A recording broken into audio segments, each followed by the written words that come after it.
going to be speaking about P-functors. First, I would like to thank the organizers of Plática International for giving me a chance to come here. In Cardiff it's been raining the last 2 weeks, so it really is a pleasure to be speaking about Algebraic Geometry next. That's right, so I will talk about P-functors. So like sort of first part of the talk will be, I'll try and explain what is it and why should we care. So the story starts all the way back on the symplectic side of mirror symmetry. So if we have a symplectic manifold, and suppose y and omega is a symplectic manifold, and suppose that E on y is a Lagrangian subsphere, which means it's a sort of sphere on which the symplectic form vanishes. So fast. Just maybe it went into automatic mode. No. Symplectomorphism of y called dent twist. Essentially, oh, sorry. I think I'll do it myself. Yeah. So basically, on the sphere itself, it's antipolar map. Away from the sphere, it's identity map. So questions, of course, what happens to get near the sphere, and the basic idea is that if, for example, suppose we have two-dimensional case. So what's a two-dimensional sphere? It's a circle, and essentially you take a circle and you twist it 180 degrees. And what happens is, suppose you have two lines coming in towards that circle, they just get twisted around with it until. So essentially, it's really a very geometric procedure. You take a sort of a sphere and a circle in this case, and then you twist it 180 degrees and twist the space infinitesimally around it. Now, because it's a symplectomorphism, we can get an equivalence of derived Foucault category. I really don't know. I neither want nor can, but I'll explain what exactly I mean by that. But the basic idea of the story is that on the symplectic side of mirror symmetry, if you have Lagrangian subspheres on your symplectic manifold, give rise to all the equivalences of derived Foucault category, which are very geometric nature. They come from this basis of symplectomorphism.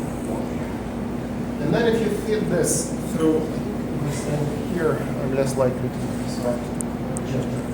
So the mirror symmetry, of course, tells us that there should be something equivalent to that on the algebraic geometry side. And indeed, well, it was written down by Zagor and Thomas, although it was known by experts way before them, that if you have an aspherical object, and I'll explain in a moment what it is, in a derived category of an algebraic variety, then that also gives rise to an equivalence of this derived category. Now, however, this as self-X's look like topology of a sphere. So we consider, I mean, if the object is a sheaf in a variety, just consider its graded ring of X. If you have more general object in derived category, just consider the R form of E to itself. And what you should get is K in degree 0, K in one-dimensional in degree 0, one-dimensional in the degree which is dimensional variety, and zeros everywhere else. And second thing, well, this is less relevant from the point of view, I mean, in the classical case, you're on a Calabi-Yau, so this condition is vacuous. It says that if you take E and you twist it with canonical one in your variety X, what you get is doesn't change. This also tells you that this is really, in a sense, a sort of Calabi-Yau game. If you have a Fano variety of general type, this condition will immediately tells you that E has to have a support of dimension 0, which means it's not very interesting. You will have points on the curve, but that's pretty much. So it's really sort of a Calabi-Yau story. So if you have an object like this, you can take a twist of it. And the twist, I mean, it's constructed by Fourier techniques as usual, but at the heart, it's the following thing. Suppose we can have a following functor. We can take anything on our variety, and we can take R home from E into it. Then we end up in a derived category of vector spaces. And then we can tensor this over the field back with the object E. And once you have something like this, then there is a natural evaluation method which simply says, you have an object E, you have a R form from E into something. Well, what you get, you apply one to the other, you just get back the object here. And it's possible, I mean, I'm really not going to spend any time worrying about functorial cones, they all exist. Something, basically, because something very natural happens in the teaching constant about that. So, and the sort of theorem is that, notice that you can do this, I say it's spherical twist, not because, you can take this twist around any object. The reason I say spherical is because in a moment we'll look at a different, a sort of more complicated twist around an object. So this is the simplest possible twist you can take. It's called spherical twist. It exists around every object, and when the object is spherical, when this dimension is satisfied, this gives you not equivalence. And a lot, I mean, the reason why we worry about spherical objects is because these not equivalents are very useful. For example, if you take a K3 surface, then the structure sheet of the K3 surface is a spherical object. And if you take spherical twist around the structure sheet of a K3 surface, and you ask, what does that do for you? Well, it turns out the resulting odd equivalence of the derived category of a K3 surface is the reason behind the isomorphism. There is something called, in Mukai's original paper on K3 surfaces, he observed that there is an isomorphism between moduli space of sheaves on the K3 surface with Mukai vector RHS and with Mukai vector SHR, something that was called a reflection functor. Mukai promised to write a paper on this, but never did, because it's, it turned out to be, it's not as easy as just applying that functor, but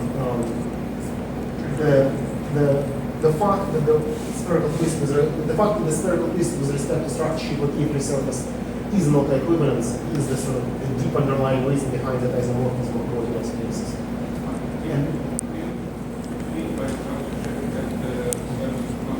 Sorry?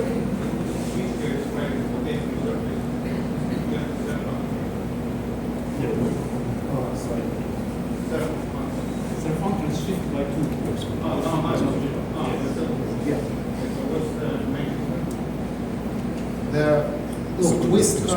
The twist by structure sheet is not self-functor. The screen. Yeah. So another example is suppose you take a threefold flow, which of the sort of simplest possible type, the one which contracts a -1 curve. Then if you can take a flow functor, which is sort of not equivalence between the two sides of the flow. And then if you compose it with a flow functor backwards, you will get a non-trivial equivalence of your original threefold, which is you can think of it as a derived monotony of a flow. And it turns out that -1 curve is spherical in that case, and the spherical twist with respect to that curve is precisely the derived monotony of flow around that curve. So one of the sort of in a moment we'll jump from objects to functors. And one of the motivations behind that is that people sort of ask, wait, you have -2,0 curve, you have -2,0 curves and -3,1 curves, which are also flow. There's also a sort of non-trivial direct monotony of flow, but the curves themselves are not spherical. So is there a sort of similar story? Can you somehow reduce spherical twist around something that would give you the direct monotony of those more complicated flows? But on the other hand, this story had a slightly more interesting development in sort of 2000, around about 2006. So Dan Hyberts and Richard Thomas defined something called a PN object. I mean, if a spherical object is an object whose X-strain is isomorphic to the cohomology ring of a sphere, then something is a PN object if its X-strain is isomorphic to the cohomology of projected space. And the important thing is that here, the ring structure on that is not, I mean, when we had K000K, it was pretty much clear what the ring structure is. But here we really want for this isomorphism to be an isomorphism of rings, which means that firstly, I can sort of H is my notation for sort of any non-zero. I just choose some non-zero element. I choose the basis of the second X from E into itself. And then when I say this, I really mean a ring KH divided by H to the power of n plus 1. And then I really want the X-ray of my object E to be isomorphic to that. And that, so essentially in the process, I made a choice. I mean, it's just up to scale of multiplication of an element in second X, which will become important in the moment. And once again, we want our object to stay the same increased by the 1. So now the twist becomes more complicated. I mean, if you take a sort of, and you will see in a moment why. The idea is that if you do this, if you take an object like this and you do this, you just do the same thing we've done before. You take a cone of the evaluation map here. You will not get an autoequivalence. However, what happens is that what you need to do is you need to take a cone of this, and then it turns out that there is a unique map from here into that cone. And then you take a cone of this, so and then you get your P-twist. The P-twist is a convolution of this two-step complex. And convolution means you, I mean, strictly speaking, convolution is not unique. Convolution means you take a cone of this, you lift this map to some map from the cone in here, and then you take a cone of this again, and then you continue. You can apply this to a complex of any length, and if you're lucky enough, and at every step, once you've taken a cone, you can lift the next map from to that cone. You can eventually obtain a single object. In this case, it turns out to be that there is a sort of canonical convolution, and the P-twist is precisely that. And the theorem was that by Hyberts and Thomas is that P-twist is an autoequivalence. So you take an object with these properties and you apply this procedure to it, and you get this very trivial autoequivalence. It turns out that even more recently, work of Addington, Donovan, and Weems, Addington, Donovan, and Merkel, shows that these guys give derived monodromy of Mikhailov space. So now the next step is we apply sort of, as if there wasn't enough categories and functors here, we apply a sort of a functorial approach to this. We observe that taking an object in a direct category of dx is you can just think of this object as a functor from direct category of a point to direct category of your variety. I mean, what's a point in a variety, right? It's a map from a state K into your variety. What's an object in the direct category of your variety? It's the functor from direct category of a point to d of x. And every functor there is of this form for some object. So instead of asking when an object is spherical, you can ask when a functor from direct category of a point into dx is spherical. And it turns out that in this game, all the definitions sort of that went on so far can be very easily generalized once you've taken this approach. From taking functors from derived category of pointing to dx, to taking functors from a derived category of arbitrary for this into dx. So, if you have a spherical object, what are spherical objects? You can actually show that they are precisely the objects such that this twist cone of this relation is not equivalence. Well, as it happens, this is precisely this function. And our home from E into it is its right adjoint. And what goes on here is that we are actually taking a code of a map of a composition of a functor with its right adjoint into identity, which is just we're taking a code of the co-unit of that junction.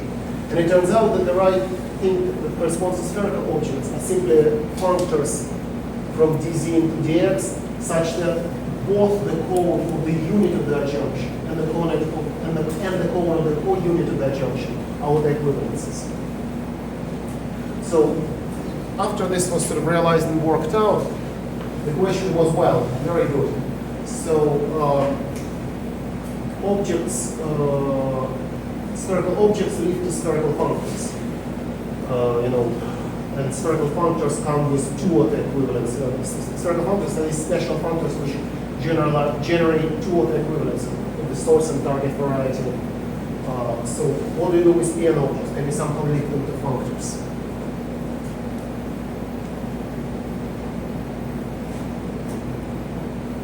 So now the answer is yes, but first of all you have to apply, of course, DG techniques, because when you start constructing all these functorial points in a certain level of generality, you run into irregular enhancements. So if you start by taking Z and X to be separated schemes of finite type over K,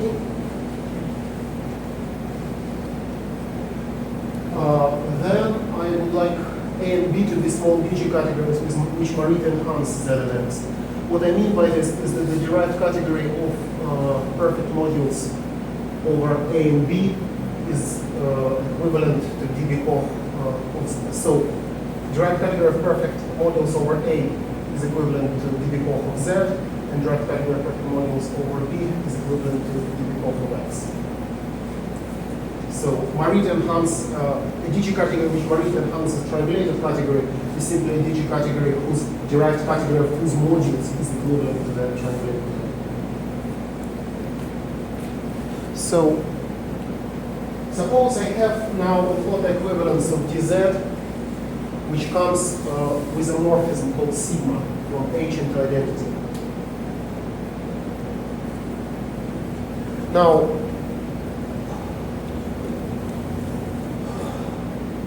if this plot equivalence comes from is essentially is DG enhanceable.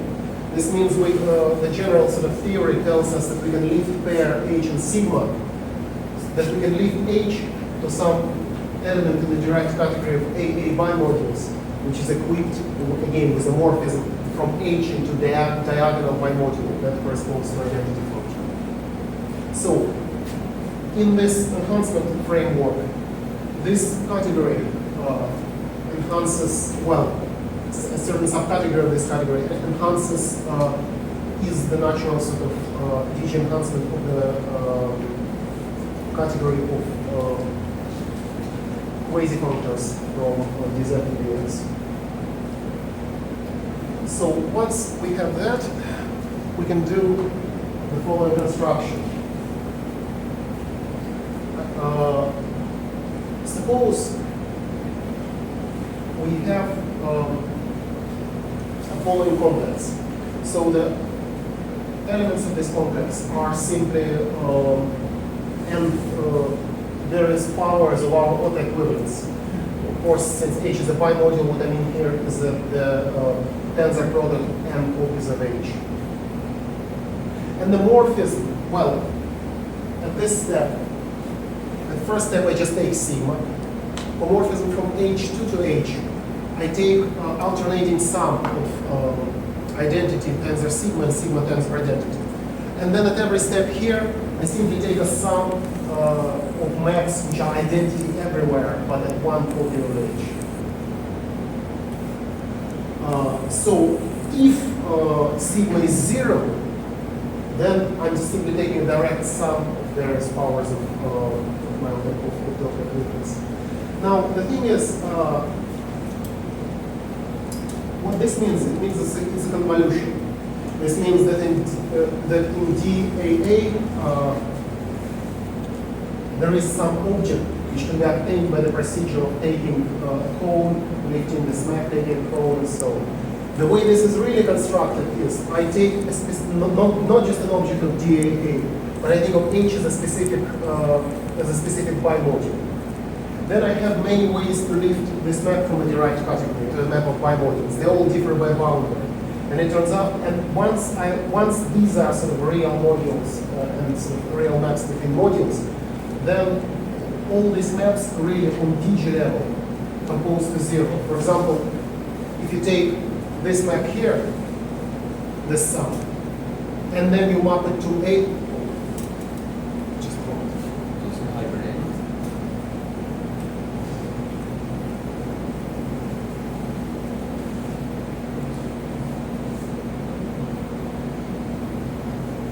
So what happens here is, if I take these two maps and compose them, I will simply have a map from H2 into A, which will be minus sigma tensor sigma plus sigma tensor sigma. And of course, that will be 0. And in fact, any two maps in this sequence will compose to give 0 on the DG level. That means that in terminology of DG modules, this thing is a twisted complex with all of those higher maps as 0. And now twisted complexes are precisely the sort of the DG version of a notion of convolution. Each twisted complex comes with a unique convolution, unique object which sort of convolves the whole thing. And the higher maps, which is 0 in this case, are the information needed to make the choice of this successful lifts of maps in the derived category. So the idea here is that once you have this, you can whichever map between modules. You take this map in a derived category DAA. You lift this to any map between these two modules. Then you take this twisted complex.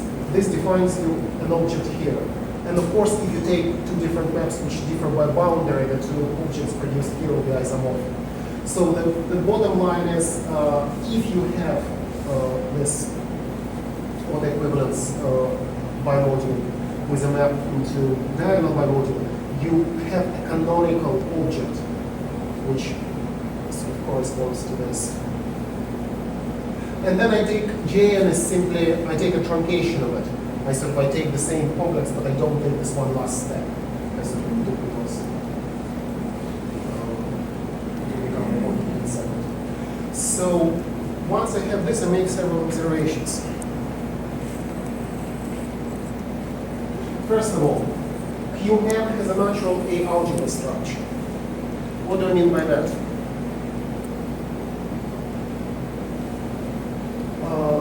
This means that I have, firstly, a natural map from identity from A, from diagonal bimodule into Qm. Where does this map come from? Well, I have this Qm is a convolution of this low complex, and there is a map of complexes from A in degree 0 into it. And that map induces this map. So it's essentially, if the sigma was 0 and this was a direct sum, this would be simply inclusion of A into this big direct sum. And then I have Qm tensor Qm into Qm. And that's if you have if you take two complexes like this and tensor product them, the elements of that tensor product will be various powers, will have h to the power of I tensor h to the power of j. So we'll have h to the power of I plus j, where this index runs between 0 and 2n. And we simply kill off all the powers of h which are bigger than n and mark the rest to the sides. again, this is if sigma is 0, this is a direct sum. This is really sort of just killing all the powers of each one.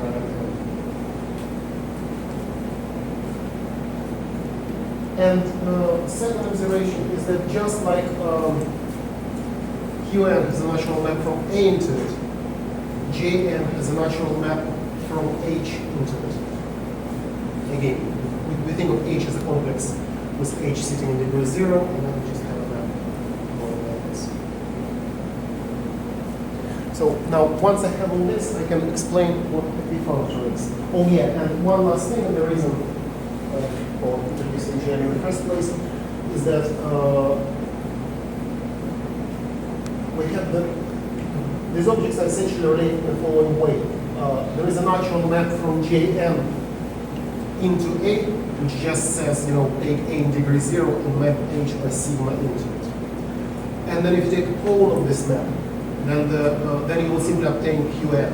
This is sort of the way that twisted complexes work. The cone between twisted complexes is simply taking this complex A here and straightening it up.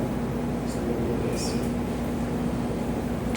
So now that I have all this, I can explain what the P-functor is. So suppose I have a functor between dz and dx with left and right adjoints L and R. Then a P-functor, F is a P-functor if, first of all, so there exists an isomorphism between the composition of F with its right adjoint and this object Qn, which we produce out of some of the equivalents and a map from H into identity. And then second condition is, this isn't just some isomorphism. It has to identify natural algebra structures. So this is, this guy has a well-known monad structure, which comes from a junction. And that, in the language of sort of bimodules, this gives it an algebra structure. And we want this isomorphism to identify it too. Now, one of the key things, I mean, this is all of this is work in progress with Rina Ano from currently MIT, and some bits of it with Kieran Mekan, who's currently at Edinburgh. And the whole key part of this project is to see how far this condition can be relaxed. We think that this can be relaxed to a much weak condition. Sir? What is n? Small n? N is some number. So it can be, it can be any number.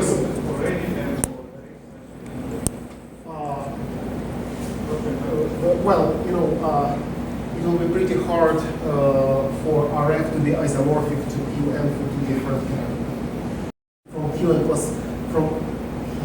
plus 1 into Qn, which has a very non-zero code. So one object cannot be isomorphic to two. Because maybe what he means is that the example from B, there exists a name, and there exists an isomorphism.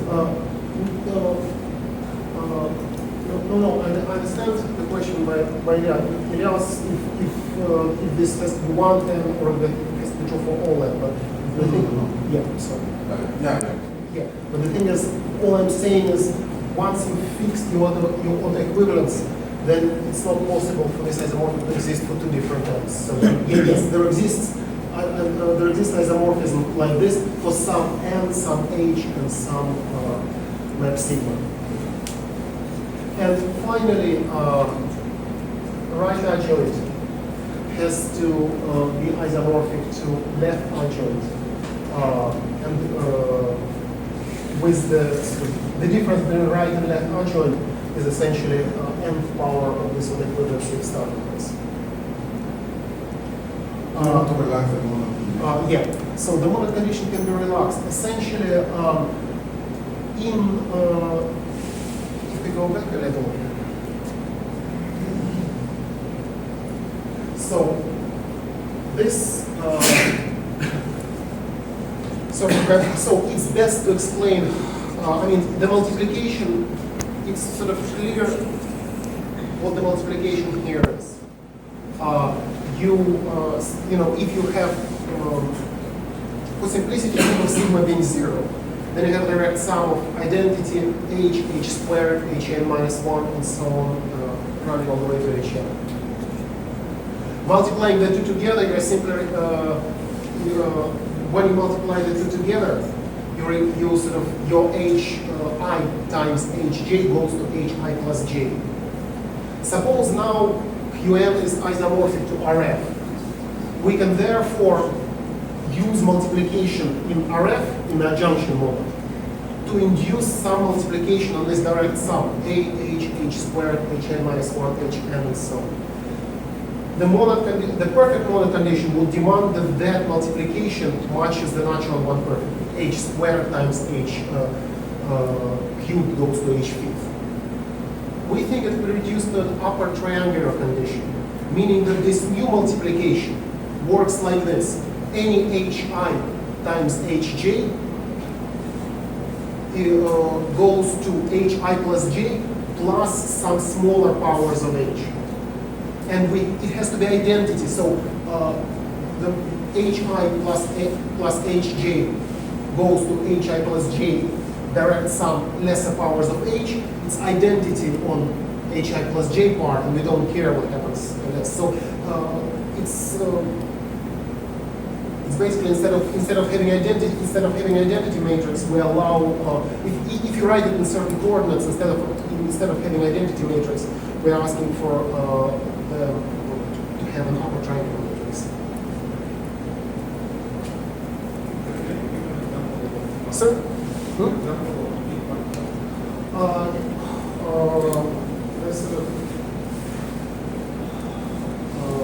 This is a blackboard. Can I use do you have a pen for that? Unfortunately, no, we didn't know there was a little like that, so yeah. But we'll have to get it. Yeah. Yes, so an example of P-functor, well, for example. But we have lots of sand. So. Yeah. I think we'll sort of, yeah, I mean, I've nearly finished, so, but anyways, let me answer that question. The simplest possible example would be,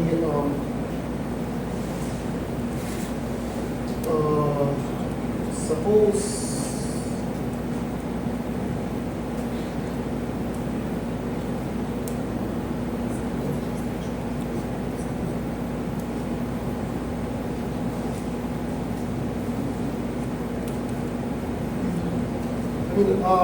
let me just sort of outline where these examples come from. Yeah.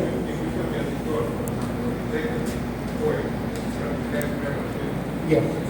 Would be, if you consider this tensor multiplication by special reference, Yeah. will it give you the very function?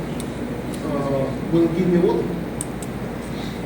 So an object will give you a P-functor, right?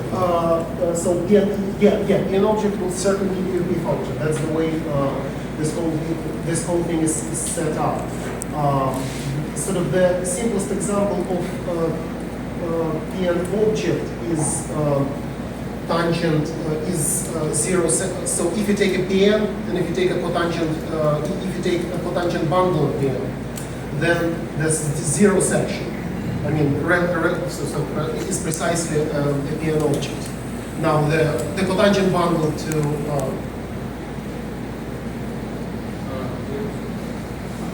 now for a functorial situation, you really, I really have to have a blackboard to explain this. Most of the examples here come from considering direct category of cotangent bundles of flag varieties. So there are certain techniques which allow you. I mean, if you have a flag variety and a partial flag variety, you have a natural forgetful function, where you simply forget some. You take a full flag and you forget some bits of it. There are slightly more involved technique for getting corresponding functors between derived categories of various partial flat varieties, and there you come across P-functors. Another context where you come across P-functors is when describing direct monodromy of Minkowski flows. But again, I cannot do this without Well, let's do that. Yeah. Let's do that at the discussion. Yeah, so anyways, I'm almost finished anyway because once you, so basically the main theorem is once you have a P-functor, there is a procedure which produces a P-twist. So I decided in the end not to give this procedure here because it is sort of rather involved computation which comes from twisted complexes. And let's just say that if you have a functor like this, then there is a construction of an endomorphism of dx, which is called P-twist, and it's possible to show that this P-twist is not equivalence if this condition is hold. So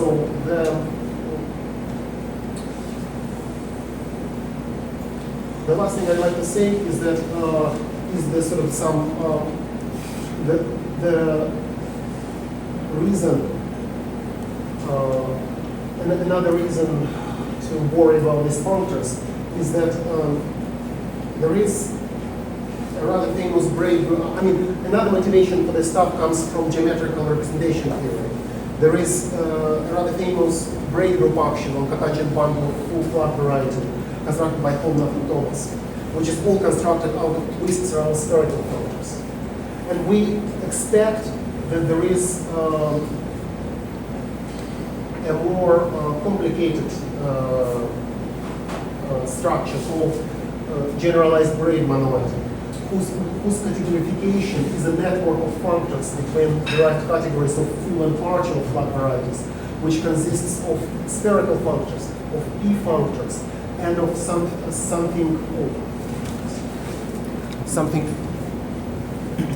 even more complicated called, which should correspond to Grassmannian functors. But we hope, in some sense, there is a hope of obtaining it as a certain iterated construction. Would that still be a considerable enrichment of just this very good representation? Yes. So inside the generalized braid monoid sits a braid group, and what we are working on enlarging the categorification by Olaf and Thomas from just the odd equivalences of full flat variety, which are spherical twists around certain spherical functors, to a network of functors between full and partial flat varieties, which are generated basically by twists around spherical P and Grassmannian functors. So I think that's I'd like to stop here. And if any further questions or examples of this stuff, I'm happy to give where there is sand and something to write on.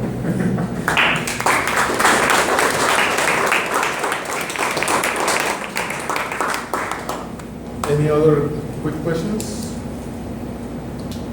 Well, it's time to speaker again.